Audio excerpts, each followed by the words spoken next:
حضرت ایمن کو بھی آپ نے باغ دیا چھوٹا سا، لیکن اللہ تعالیٰ نے جب خیبر کو فتح کیا، خیبر فتح ہوا تو صحابہ میں تھوڑی مالداری آئی، وسعت آئی، خوشحالی آئی، تو جن مہاجرین نے باغ لیے تھے انصار سے، انہوں نے واپس لوٹا دیے۔ حضرت انس فرماتے ہیں کہ ہم نے بھی باغ دیا تھا اللہ کے نبی کو، وہ باغ واپس لینے کے لیے میں اللہ کے نبی کے پاس گیا، میں نے کہا یا رسول اللہ صلی اللہ علیہ وسلم، ہم نے جو باغ دیے تھے تو ہمارا باغ ایمن کے پاس ہے۔ آپ نے حضرت ایمن کو بلایا، کہا کہ امی، کیا کہا؟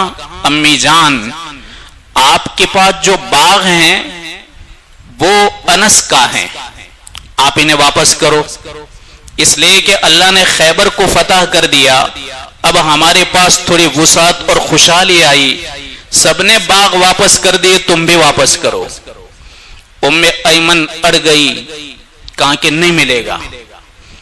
ہمارے نبی کے سامنے ایک طرف انس کھڑے ہیں، ایک طرف اللہ کے نبی ہیں۔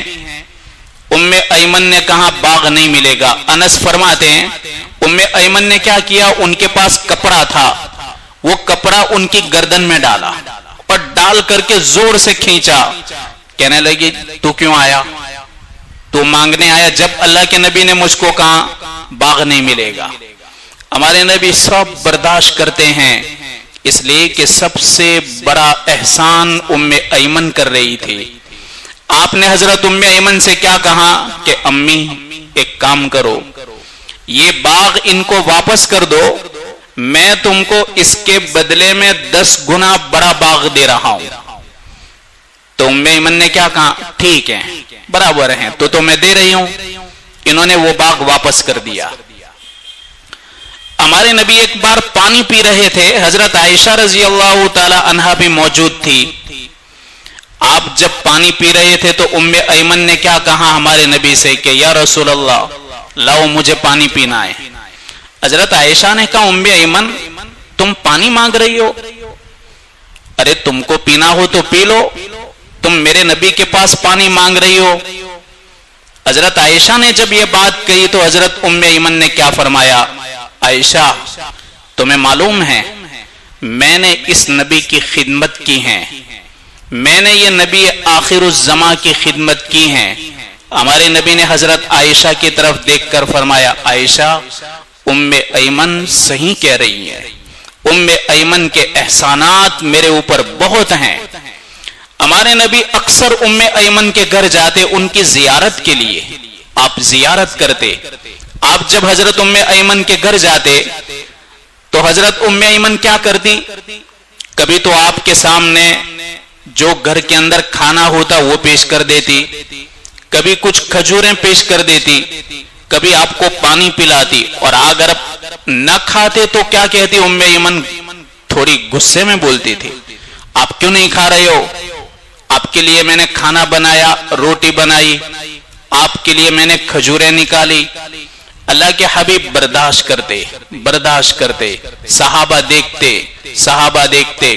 آپ نے صحابہ سے کیا فرمایا، جو کوئی مرد یہ چاہے کہ جنتی عورت سے نکاح کرے تو ایمن سے نکاح کر لے۔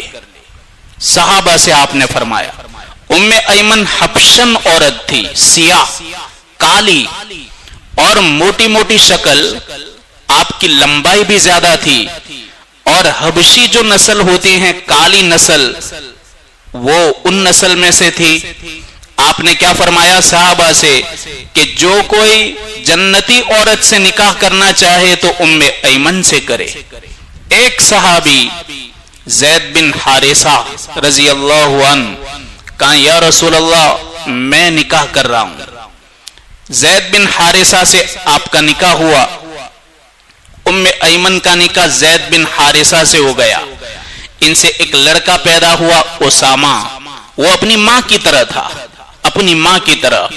ہمارے نبی صحابہ اکرام جب دیکھتے کہ آپ احترام کرتے ہیں، آپ کے دنیا سے رخصت ہونے کے بعد سب سے زیادہ اگر کوئی رویا ہو ہمارے نبی پر تو وہ ایمن ہے، زار و قطار روتی تھی۔ آپ کے چلے جانے کے بعد، دنیا سے رخصت ہونے کے بعد صدیق اکبر بھی کبھی زیارت کو جاتے. حضرت عمر جیسے صحابی رسول آپ کی زیارت کے لیے جاتے تھے. میری ماں اور بہنیں، یہ مقام عزت والا ہے ایک عورت کو ملا. ایک عورت کو کیوں ملا؟ اس لیے کہ اس کا احسان ہے. ایک عورت کا احسان باپ پر ہے، بھائیوں پر ہے، اپنے بیٹوں پر ہیں، شوہر پر ہیں.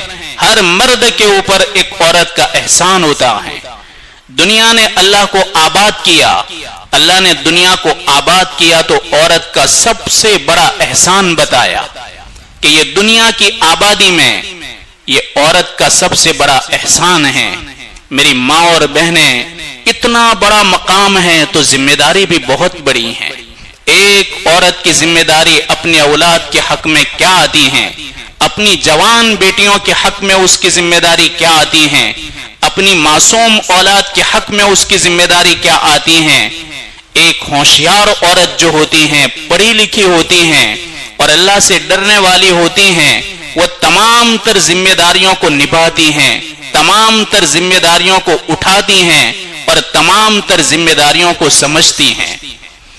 ہم نے کتنی ایسی بڑی بڑی عورتوں کو دیکھا اتنی بڑی ذمہ داری ادا کرتے ہوئے اپنی بچیاں، خاندان کی ساری بچیاں، اب اس میں اپنے لڑکوں کی بھی اولاد ہیں جن کے وہ دادی ہیں، اپنی لڑکیوں کی بھی اولاد ہیں جن کے وہ نانی ہیں. ان تمام اولاد کے اوپر کڑوی نظر کے ساتھ ان کی ایک ایک نقل و حرکت کے اوپر نظر رکھتے ہوئے ان کی تربیت کرنا موت تک اپنی ذمہ داری سمجھی، موت تک. یہ عورت بڑی کامیاب ہیں. بعض باپ بھی ہم نے ایسے دیکھے کہ اپنے جوان بیٹوں کی ہر نقل اور حرکت پر ان کی گہری نظر ہوتی ہے کہ میرا بیٹا کن کے ساتھ پھرتا ہے، میرے بیٹے کے دوست کون ہیں، ان کی رات کہاں گزرتی ہیں، دن کہاں پر گزارتے ہیں، کہاں جاتے ہیں. ہر نقل و حرکت کے اوپر ان کی نظر ہوتی ہے. ایسے ماں باپ بڑے کامیاب ہیں. کچھ ماں باپ ایسے ہیں کہ اپنے اولاد کو بڑی سے بڑی دنیا دے کر چلے گئے قبرستان میں، لڑکوں نے ان کو بھلا دیا، بچوں نے ان کو بھلا دیا، اس لیے کہ ماں باپ نے دنیا دی، دین نہیں دیا. ماں باپ نے اللہ کی پہچان نہیں کروائی، اچھا سے اچھا کاروبار دے دیا اور باپ نے کچھ ملکت دے دی، باپ نے کچھ پراپرٹی دے دی اور وارثائی کے اندر بہت کچھ آ گیا، دنیا سے چل بسے، لیکن بعد میں ان کی قبریں ویران ہو گئی. ان کی قبروں کے اوپر کوئی سورہ فاتحہ پڑھنے والا نہیں ہوتا اور ان کے مال اور ان کی کمائی ہوئی پونجی کے اوپر یہ لوگ عیش پرستی کرتے ہیں. میری ماں اور بہنیں، ایک ذمہ دار عورت ہوتی ہیں، اپنی تمام تر ذمہ داریاں نبھاتی ہیں گھر کے اندر رہ کر کے. کچھ لوگ کہتے ہیں کہ ماں کی گود یہ مدرسہ ہے بچے کا. ماں کی گود نہیں، ماں کا پیٹ ہی مدرسہ ہے. سب سے بڑا مدرسہ اور پہلا مدرسہ ماں کا پیٹ ہی ہے. جب بچہ معصوم ہوتا ہے، ماں کے پیٹ کے اندر پلتا ہے، اب ماں جو بھی نقل حرکت کرتی ہیں ساری کی ساری اس کی نقل و حرکت کا اثر ماں کے پیٹ کے اندر پلنے والے بچے پر ہوتا ہے. ماں اگر نیک ہوتی ہیں، اثرات بچے پر جاتے ہیں. ماں اگر اللہ کو یاد کرنے والی ہوتی ہیں، اثرات ماں کے پیٹ کے اندر پلنے والے بچے پر ہوتے ہیں. ماں اگر موبائل کے اندر ایسی تصویریں دیکھتی ہیں اور وہ بے حیائی کی صورتیں دیکھتی ہیں، اس کے سارے اثرات ماں کے پیٹ کے اندر پلنے والے بچے پر جاتے ہیں. اور جو سوچ ماں کی پیدا ہوتی ہیں وہی سوچ پیٹ کے اندر پلنے والے بچے پر ہوتی ہیں، اور جو فکر اس کی ہوتی ہیں وہی فکر اس کی معصوم اولاد پر بھی ہوتی ہیں. بڑے گہرے اثرات ہوتے ہیں کہ پھر بعد میں یا تو یہ ماں باپ کے آنکھ کی ٹھنڈک بنتی ہیں یا ماں باپ کے سر کا دکھاوا بنتا ہے۔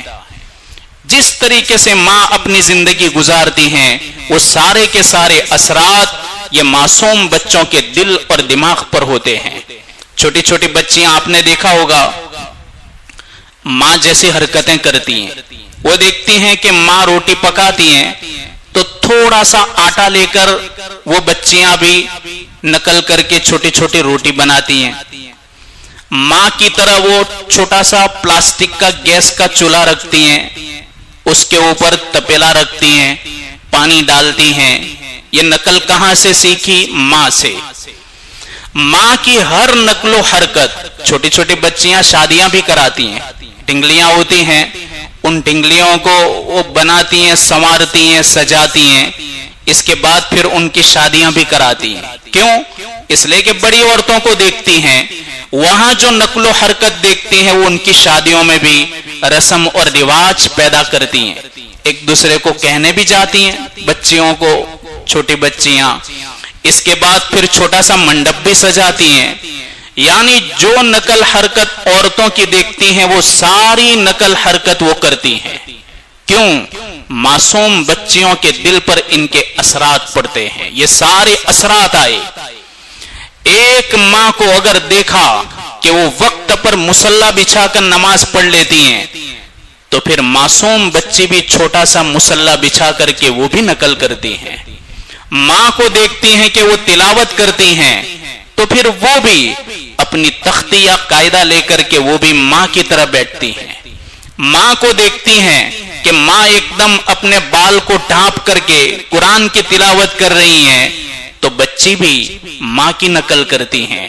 یہ ساری حرکتیں وہ دیکھ کر کے، وہ نقل کر کے، وہ سب کچھ ماں جیسا ہی کرتی ہیں۔ تو میری ماں اور بہنیں، یہ سارے کے سارے اثرات ہوتے ہیں جو بچوں پر پڑتے ہیں۔ یہ چھوٹے چھوٹے بچے مسجد میں آتے ہیں، مسجد میں امام صاحب نماز پڑھاتے ہیں تو وہ بھی ایک لکڑی کا ٹکڑا لیتے ہیں اور چھوٹا سا مائک بناتے ہیں اور مائک بنا کر کے امام صاحب کی طرح شروع ہو جاتے ہیں، مؤذن صاحب کی طرح اذان دینا شروع کر دیتے ہیں۔ آپ نے دیکھا ہوگا چھوٹی چھوٹی ٹرکیں چلاتے ہیں وہ پلاسٹک کی، کیوں؟ اس لیے کہ انہوں نے مارکیٹ کے اندر دیکھا، گھر کے ماحول کو تو قبول نہیں کیا، پر انہوں نے مردوں کے ساتھ رہ کر کے مردوں کی ساری حرکتیں دیکھی، وہ ساری حرکتیں وہ کرتے ہیں۔ کبھی کبھار تو وہ مرد بیڑیاں پی کے پھینک دیتے ہیں تو ٹکڑے لے لیتے ہیں، وہ بھی چپ چاپ آدھا ٹکڑا لے کے شروع ہو جاتے ہیں، وہ بھی بیڑیوں کے پھر عادی بننے لگتے ہیں۔ ماحول کا یہ اثر ہوتا ہے۔ جب بہتر سے بہتر ماحول اگر ان معصوم بچوں اور بچیوں کو ملنا شروع ہو جاتا ہے، میری ماں اور بہنیں، آپ و آپ ایک بہترین سماج بنتا ہے۔ مولانا آزاد فرمایا کرتے کہ لوگوں، تم بہترین ماؤں کو پیدا کرو، بہترین مائیں اگر جنم لے گی تو بہترین سماج پیدا ہوگا۔ بہترین سماج اس طرح پیدا نہیں ہو جاتا، بہترین سماج کے لیے بہترین ماؤں کی ضرورت پڑتی ہے کہ جو مائیں ہوشیار ہو، جو مائیں عبادت کی پابند ہو، جو مائیں بے حیائی سے پاک ہو، اور جو مائیں اپنی زبان کے اعتبار سے بھی پاک ہو کہ ان کی زبانوں پر گالی گلوچ نہ ہو، ان کی زبانوں پر لعن طعن نہ ہو، ان کی زبانوں پر غیبت نہ ہو، ان کی زبانوں پر چغل خوری نہ ہو، ان کی زبانوں پر بچوں اور بچیوں کی پھوپھیوں کی غیبت نہ ہو، ان کے چچاؤں کی غیبت نہ ہو، دادی کی غیبت نہ ہو۔ یہ اگر معاشرہ پاک بنے گا، میری ماں اور بہنیں، یہ اثرات آئیں گے۔ یہ سب اثرات اس طرح آتے ہیں۔ ماحول تو آپ ہی کو بنانا پڑے گا۔ ایک عورت فکر لے گی، انشاءاللہ معاشرہ پاک ہو جائے گا۔ ہر عورت فکر لے گی، گھر سے ہر قسم کی برائیاں ختم ہو جائے گی۔ ورنہ ہم جا رہے ہیں کہاں؟ دجال کے فتنوں کی طرف۔ ہمارے نبی کے زمانے سے دور ہو رہے ہیں اور ہم جا رہے ہیں دجالی فتنوں کی طرف۔ ہر دن ایسے فتنے ملیں گے، ہر دن ایسے فتنے دیکھنے کو ملیں گے کہ ہمارا سر شرم سے جھک جائے گا۔ ایک کی حرکت کی وجہ سے پورے معاشرے کو شرم سے اپنا سر جھکانا پڑے گا. یہ فتنے ایسے ہیں کہ ان فتنوں کا سامنا ہوگا. ایسے گئے گزرے دور کے اندر ایک ماں کا پابند ہونا میری ماں اور بہنیں بہت ضروری ہیں، بہت ضروری ہیں. ایک ماں فکر لے لے گی، اللہ تبارک و تعالی ان کی نسلوں کو سنوار دے گا. آج بنیادی جو باتیں ہیں، خاص بنیادی باتیں، ان کو تمام مائیں اور بہنیں مل کر کے، ہر گھر کی عورت، ماں، بہن، بیٹی، سب فکر لے کر کے، کچھ اپنی ذمہ داریاں سمجھ کر کے آپ ہمارے مردوں کا سپورٹ اور مدد کریں گی تو انشاءاللہ آپ کی فکر اور مردوں کی محنت یہ دو ساتھ میں ملے گی. انشاءاللہ اللہ اتنی بڑی کامیابی عطا کرے گا کہ آپ کی یہاں کی بستی کو اللہ تعالیٰ نمونہ بنائے گا، پوری امت کے لیے نمونہ بنائے گا. ایک چھوٹی سی بستی ہے، اگر یہاں کی عورتیں اور مرد یہ سب مل جل کر کے فکر لے لیں گے اور ایک سماج کی ذمہ داری سمجھ کر کے، کچھ بنیادی باتوں کی ذمہ داری لے کر کے اس کی فکر کر لیں گے، اللہ تعالیٰ آپ کی یہاں کی بستی کو پوری امت مسلمہ کے لیے بہترین مثال بنائے گا. گودرا کے اندر ہماری ایک ہی برادری ہیں، ادھر کی یہاں کی پوری ایک ہی برادری ہیں. وہاں برادری پھیلتی ہی جا رہی ہیں، پھیلتی جا رہی ہیں. وہاں محنت ہو رہی ہیں، علماء رات دن تھکتے ہیں، فکریں کرتے ہیں، سمجھدار لوگ بھی محنت کر رہے ہیں. لیکن کیا ہوتا ہے، سماج کا کوئی پریشر نہیں ہے. سماج کے پریشر کے نہ ہونے کی وجہ سے لوگ آزادی کے ساتھ نئی نئی رسموں کو جنم دیتے ہیں. پیسے والی عورتیں ہیں، من مانی چلاتی ہیں. کسی کے پاس دو پیسے اللہ نے دیے، نعمت کی ناقدری ہوتی ہے، فضول خرچیاں ہوتی ہیں اور اپنی خواہش کے مطابق اپنی من مانی کر کے ایسی رسموں کو جنم دے دیتی ہیں. ایک کی حرکت سے پورے معاشرے کے اوپر یہ رسم مسلط ہو جاتی ہے.